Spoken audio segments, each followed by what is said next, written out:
Tonight, tragedy strikes on Ontario-Quebec border as bodies of 8 victims are found in the St. Lawrence River who were planning to cross the border into the US. And Israel's new National Guard will fight political unrest, says Israel's far-right security minister. Critics warn the civil militia will be used to stamp out anti-government and Palestinian protesters. We cover stories about Shia Muslim clerics being denied entry into the US, Berlin's unexpected move of allowing Muslim teachers to wear headscarves, and BRICS' new currency in the making. Assalamu alaikum and good evening. This is Muslim News Canada on Muslim Network TV. I am Catherine Bullock. 8 bodies have been recovered this week from the St. Lawrence River in a First Nation community of Akwesasne near the Ontario-Quebec border. The bodies are of 2 families, Indian and Romanian, trying to cross the border into the US. According to the Akwesasne police, one of the Romanian victims had 2 Canadian passports in his possession for his children. The children's bodies have also been recovered. 4 of the bodies are of an Indian family from the state of Gujarat. The horrific discovery was made while the local community was searching the river for a 30-year-old resident of the Akwesasne Mohawk territory who is missing. During the search, firefighters located a boat. It is believed the boat belonged to the victims.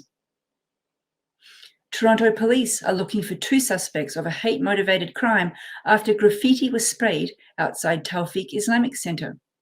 The police responded to a call on Thursday morning in the area of Oak Street and Western Road.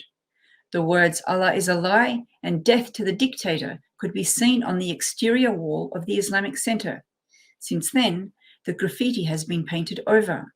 According to a police press release, the suspects were last seen just after midnight on Thursday, wearing dark clothing and fleeing the area on foot.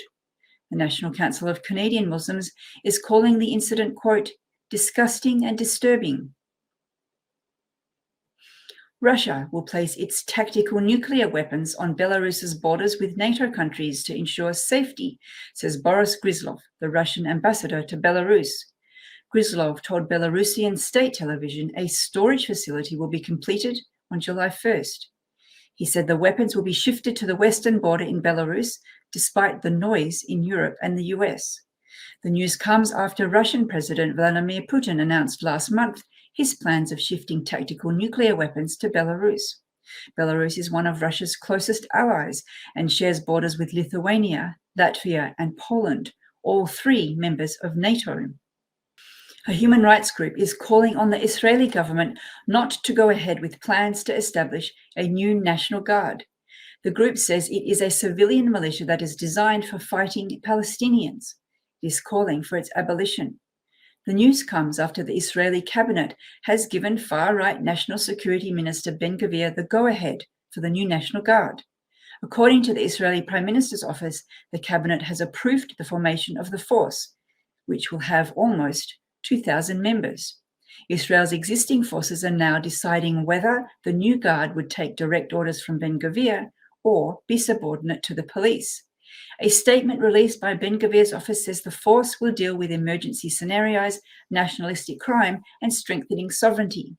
The formation of the force was a demand by Ben-Gvir to agree to freeze the government's controversial judicial reforms. Critics are warning that Ben-Gvir will be able to use the new National Guard to stamp out anti-government protesters or Palestinian and Arab populations. Opposition leader Yair Lapid calls the decision a, quote, extremist fantasy of delusional people. The Arab American Anti-Discrimination Committee is talking to the Biden administration to resolve an apparent bias against giving visas to Shia religious scholars.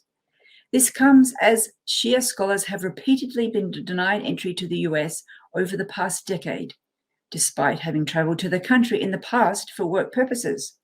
Mohammed Ali Naqvi, co-founder of the American Muslim Bar Association, says in the past decade, his organization has documented denials or revocations of more than 50 Shia scholars. Naqvi says some are denied entry as they board a flight, while others are forced to turn back after having landed in the US. some are kept waiting several years for administrative processing of the visa.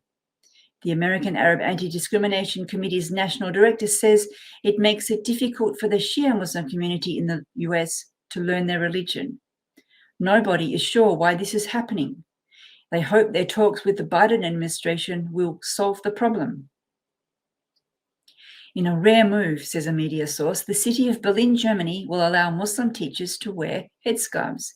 In an official letter sent to school directors, Berlin's education department said Muslim women will only be restricted from wearing headscarves if it poses a danger to school peace.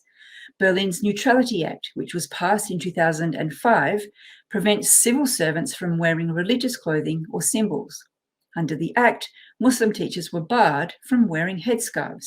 Several court rulings in recent years called the ban discriminatory, saying it violates religious freedom. The Senate Department for Education, Youth and Family says school directors should comply with the court rulings. France's Football Federation, says a media source, has told its referees not to pause in matches to allow Muslim players to break their fast during Ramadan. In an email sent to the referees last week, the Federation says taking a break for breaking the fast does not comply with its statutes. The email noted that the matches were being paused to allow Muslim players to hydrate. Head of the Federal Referee Commission at the Federation told a media source the Federation has a strict respect of the principle of secularism in the sport. English football, on the contrary, is allowing Muslim footballers to take a break in the Premier League. A French coach has said that while it would be good if France allowed the break, no one really cares if the Federation does not allow it, because they are not playing in a Muslim country. He says, quote, "You have to accept the country you live in." BRICS nations, reports a media source, are working on creating a new form of currency. BRICS, which is an abbreviation for the coalition of Brazil, Russia, India, China, and South Africa, will be discussing the new development in its upcoming summit. According to a top Russian official, the first step involves transactions in national currencies. He said the second step would involve the circulation of a digital or other form of the new currency. Many countries have shown an interest in joining the BRICS economic bloc. These include Argentina, Iran, Indonesia, Turkey, Saudi Arabia, and Egypt. Thank you for watching. We need your support for donations. Please scan the QR code on our broadcast or go to our website, muslimnetworktv, to make a donation so that we can continue to amplify the voices of Muslims in Canada and abroad.